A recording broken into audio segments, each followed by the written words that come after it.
Already. Okay. We're going to start with Dasher, and then we're going to go to Chip. Hey, Coach. Just real quick on the series. Coming up. Obviously, it's crunch time. There's some little bit of work to do. Just kind of what's the mindset of everybody going into the series against Florida? Well, I mean, obviously the goal is to go in and win this series, and we're playing a very good team, a team that started the year at number one and spent a lot of time there. Really talented, and we've got to be focused and ready to play. And I thought we played really well at Arkansas. Obviously, we played really well at Vanderbilt, going on the road in hostile atmospheres. We played well and performed well. So we're going to have to do the same. And the mindset is to go down there and win this series and position ourselves for the postseason. And what's the situation with starting rotation this weekend? Well, we're going to go Liam Sullivan on Friday, and that's where we are right now. Ryan Webb is out. Yeah. We've got an elbow issue. We don't know all the details. We hope to know soon. But he is out and will not be in the rotation. And then Jonathan Cannon, we're anticipating him being in there, but we're also kind of tinkering around with the possibility of him coming out of the bullpen. They've used Jack Leftwich, who is a starter for them. They've kind of put him in the bullpen, and it's worked. Mm-hmm. So we're looking at different options there. But Liam Sullivan will start on Friday, and then we'll be able to announce the full rotation tomorrow. How is Ryan doing? I mean, obviously that's a tough blow. Yeah, okay. Pretty emotional. I mean, he came back. He wanted to help lead this team to Omaha, get us to the postseason 3 years in a row. And yeah, it's tough. He's such a hardworking kid. It means a lot to him. And but he's handled it really well. He's a team captain for a reason, and he's handled it well. But it is tough. And I was listening to some news a while ago that going to be a full house capacity for this final series against Ole Miss. You guys kind of got to experience the last week at Arkansas, but how big is that going to be? I know it's jumping ahead a week, but just how big is this news?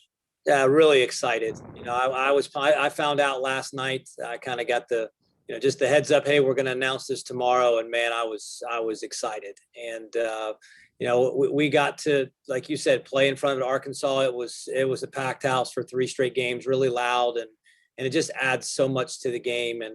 And the fans that have been able to come to Foley have been great, but to be able to have a full house and have every seat filled up and people being loud, and hope the weather cooperates. But man, it's exciting news, and obviously going to be a big series for us too. So we're going to need all the help we can get. All right, thank you. Yeah, Coach, I have so many questions out of that opening there. First off, wondering from the standpoint of Florida, are they full capacity yet? What are you looking at this weekend down there? I don't know that, Chip. Watching them on video, they haven't been yet. Now they may go to it this weekend, but I have not seen a switch in that. But I'm not real sure on that, Chip. Okay. Just wondering, because I know you remarked a lot about what the experience was like at Arkansas, and it does make a difference. I mean, can you talk about that? It makes a difference to have. Yeah, it does. I mean, you can feel it. Just the fans giving that energy to the players. Both positive and negative. If it's going against you, you can feel it a little bit. And I was really happy with the way our players responded. It didn't seem to bother them very much, but it did certainly give energy to Arkansas's team. And there were a couple of times felt like my ears were going to pop. It was so loud in that place. And those fans, as you know, are very passionate, and they were really, really loud. So I think it adds to the players. It adds to the adrenaline. And, I can tell you our players were pumped up when they heard about the news. And I know they're excited to play in front of a sellout crowd 3 days in a row at Foley. And 2 questions real quick on Ryan Webb. That's the first I'm hearing about that.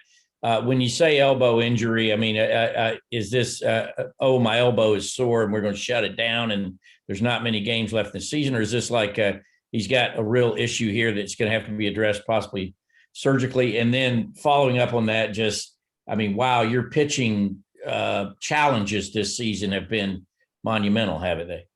Yeah, they certainly have. When you look at our depth chart, when we started in the fall, 4 out of 5, 4 out of our top 5 guys are not pitching for us. 3 of them really haven't pitched all year. CJ pitched a little bit at the beginning, but with Will Childers and Garrett Brown, those guys, getting hurt in the fall, it has been tough. And I'm really proud of the way our pitching staff has kind of rallied to just piece it together and get it done and put ourselves in a position to be in the postseason. But with Ryan, you ask about where we are. I mean, it's the full spectrum. It could be a little bit, we're just waiting for more details. You know, when you've got something like that, you take a picture of it, you look at it, people put their heads together and talk, and we don't have a definitive what it is, but he will be shut down for the remainder of our season.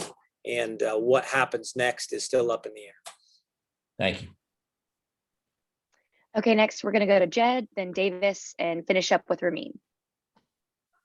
Hey, Coach. You mentioned earlier that Florida, they started the year #1. This obviously, you played Vanderbilt and Arkansas, who were #1. You played pretty well against them when you played them. Is there something about this team that I guess suits them for that role of being the underdog and taking on the big guys and I guess playing up to that level of competition? Well, I don't know. I mean, we've had 2 chances to go on the road and play, teams that everyone at the time, everyone felt like Vanderbilt was the runaway #1 team. And we went up there and played really well. And everyone right now agrees that Arkansas is kind of the runaway #1 team. And we went toe to toe, and we had every chance to win that series. And like I said, I felt like we played really well the entire weekend. So I don't know. That's kind of the mentality we're going to have going down here again is, hey, no one thinks you can win this series. Everyone's going to pick Florida. So let's have that chip on your shoulder and, play with that mentality, and let's go down there and surprise everybody but ourselves, because we believe we can win the series. But, that's just the mentality we've got to have. How much can that mentality help you guys as you look forward towards, obviously the SEC tournament in a couple of weeks, and then, potentially an NCAA tournament bid, going on the road in a regional, a few weeks Well, we're not going to be a #1 seed. And, sometimes that can take a little bit of pressure off of you. But the bottom line is, once you get into the postseason, no one gets overlooked. Everybody is really talented when you get to that point. College baseball is the most talented it's ever been right now. And, from top to bottom.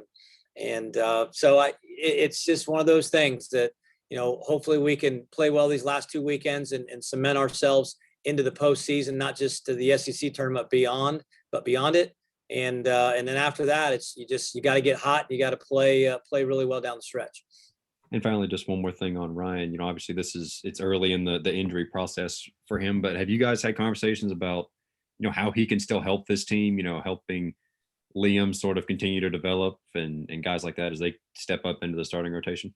Well, he has. I mean, that's the one thing about Ryan is, he wants to be here for his teammates, and he addressed the team yesterday, and it was emotional. He loves this team. He loves his teammates, and he wants to be here for them. So, that's one of those things that, he'll be in the dugout at Ole Miss, or when we play Ole Miss, he'll go to the SEC tournament, him and CJ Smith and, Logan Moody, those older guys that haven't been able to play, that those guys will go with us to kind of, give us moral support and that leadership that we need from those older guys.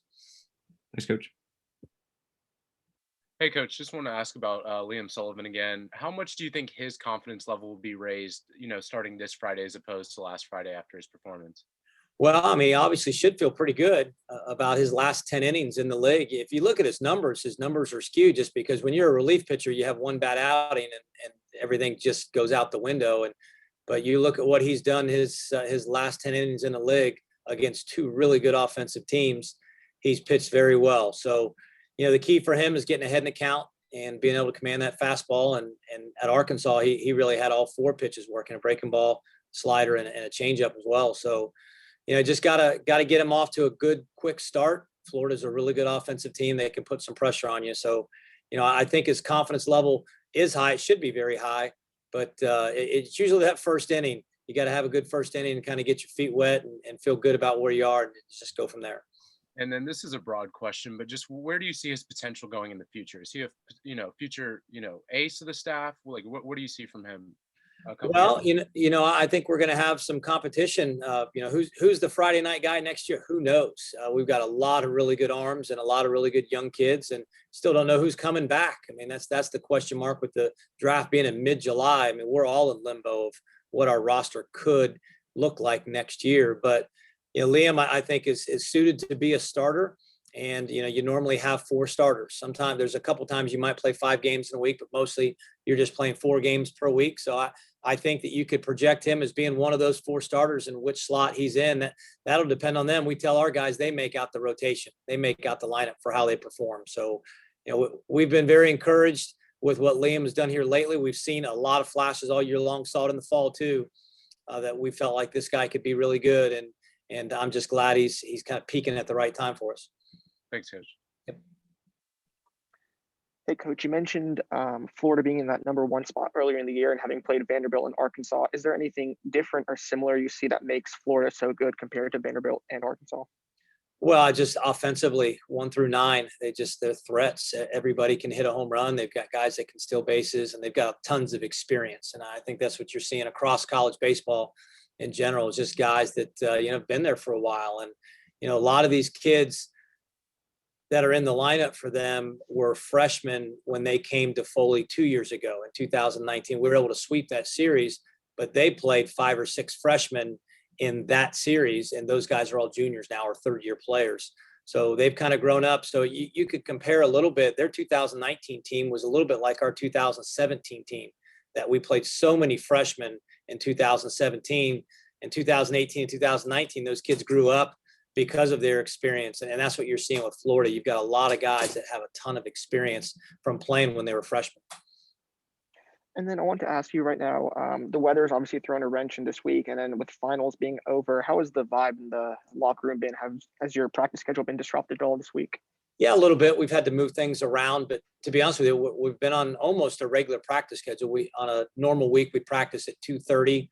Yesterday, we started right at 2:30. We had one guy running in late from a whatever, I can't even pronounce the exam that he took, but really smart class. He took a test in and he came rolling in a few minutes late, only one player.